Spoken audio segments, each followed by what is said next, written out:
Look at that outlet on the wall. The two round holes in the slot beneath them. You already saw it.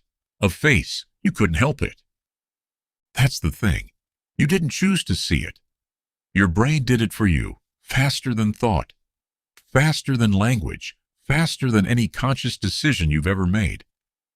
And the stranger truth is this: even now that you know it was just an outlet, some part of you still sees a face. That reaction has a name. Researchers call it pareidolia, but the name is almost too clean for what's really happening. Because what's actually happening is that you are running ancient survival code that was written long before your species had words, long before your ancestors had cities, long before there was a you at all. This is the story of why your brain can't ignore a face, even when it knows the face isn't real.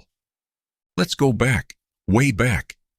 Not to ancient Egypt or ancient Greece, back to the African savanna, roughly 200,000 years ago.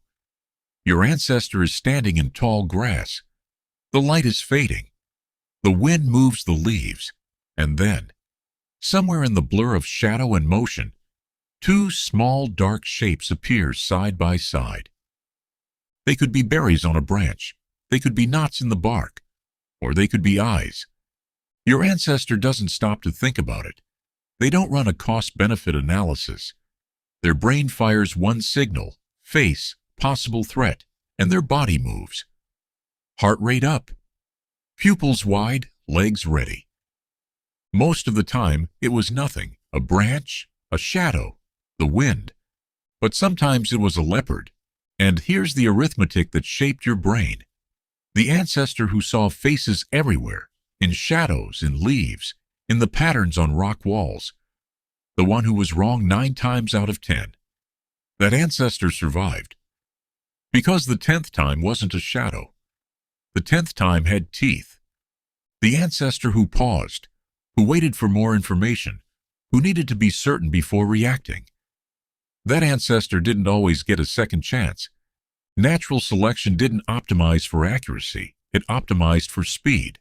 And the price of that speed, paid every day of your modern life, is that your brain is permanently, irreversibly biased towards seeing faces.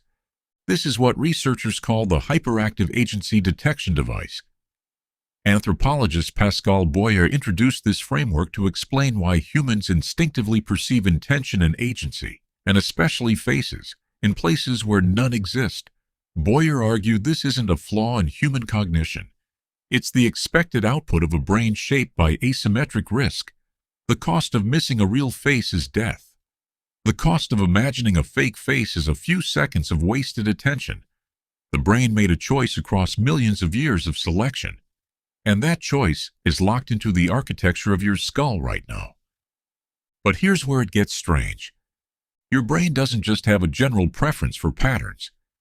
It has a dedicated neural circuit, a specific module, whose entire job is to process faces and nothing else. It's called the fusiform face area, located in the fusiform gyrus, a fold of tissue in your temporal lobe. Neuroscientist Nancy Kanwisher and her colleagues first mapped this region precisely in the late 1990s using functional MRI. What they found was striking. This area of the brain activates selectively and powerfully in response to faces. Not objects, not bodies, not scenes, faces. And here's the part that should make you pause. This region activates for face-like patterns too. Show it 2 dots in a curve, a rough smiley face, and it responds almost identically to how it responds to a real human face. Show it an outlet on a wall, a cloud, a gnarled knot of wood. If the arrangement vaguely maps onto the spatial template of a face, 2 features above, 1 below, the fusiform face area lights up. Your brain isn't fooled exactly. It knows, on some level, that it's looking at a cloud, but the face detection system doesn't wait for that knowledge. It fires first. It sends its signal before the conscious part of your brain has even registered what it's looking at. You don't see the face because you're confused. You see the face because the system is working exactly as it was designed to work. Now let's go somewhere even stranger. What if the face you see doesn't just trigger detection? What if it triggers emotion? Research by psychological scientists Christine Lusser and Thalia Wheatley revealed something uncomfortable about how humans relate to faces. They showed participants images of faces ranging from clearly human to clearly doll-like, and tracked the exact threshold at which people stop perceiving the face as having a mind behind it. That threshold, the line between perceived agent and perceived object, produced strong emotional responses. Faces near but below that threshold triggered unease, not just neutral, active discomfort. You felt this. A mannequin in a store window, a wax figure in a museum, a CGI face in a movie that's almost right but not quite. Something about it makes your skin prickle. Your brain has detected the pattern, fired the face recognition signal, and then encountered something that almost fulfills the expected response criteria. But not quite. The mismatch creates a kind of cognitive alarm. This is part of what roboticists call the Uncanny Valley. The face is close enough to trigger your recognition circuitry, but it's not close enough to satisfy it. And that gap, that narrow, unsettling gap, produces the distinct feeling that something is wrong. What's remarkable is that this response happens even when you know what you're looking at. You know it's a mannequin. You know it's wax. The knowledge doesn't stop the feeling because the feeling comes first. Think about what that means. There is a system in your brain so fast and so deeply embedded that it acts before you do, before you decide, before you judge, before you are even fully aware that you've seen anything at all. The face detection system has priority. It runs on a thread that bypasses conscious deliberation. And once it fires, once it sends its signal, that signal shapes everything downstream. Your attention, your emotional state, your sense of whether you're safe. This is why advertising works the way it does. Logos with eyes, mascots with faces, cars with headlights shaped just like human eyes, and a grill that curves like a mouth. Designers know, even if they don't always know that they know, that your brain locks onto a face faster than it locks onto anything else, faster than words, faster than color, faster than movement. One study published in the Journal of Psychological Science found that people identified face-like patterns embedded in noise in under 150 milliseconds. Not a second, not half a second. 150 milliseconds.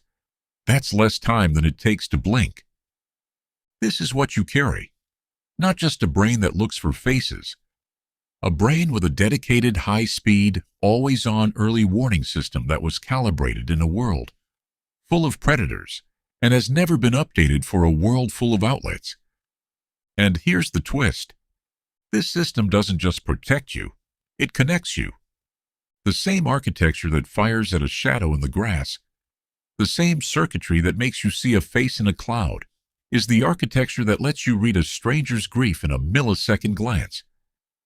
It's what lets a mother recognize her newborn's hunger before the infant has made a sound.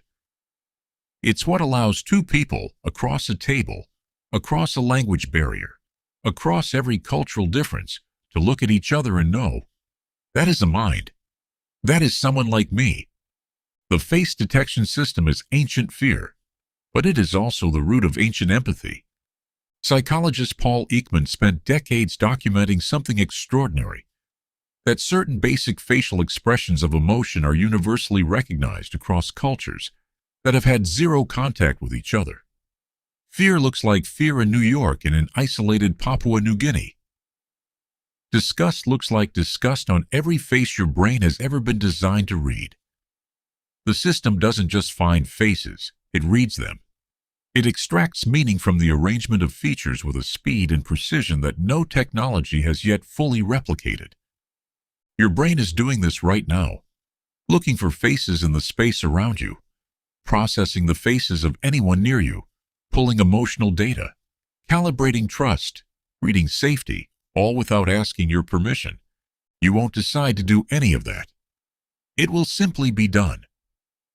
That's the outlet on the wall. That's the two dots in the curve. That's the leopard in the grass, 200,000 years gone, whose eyes you are still, right now, looking out for.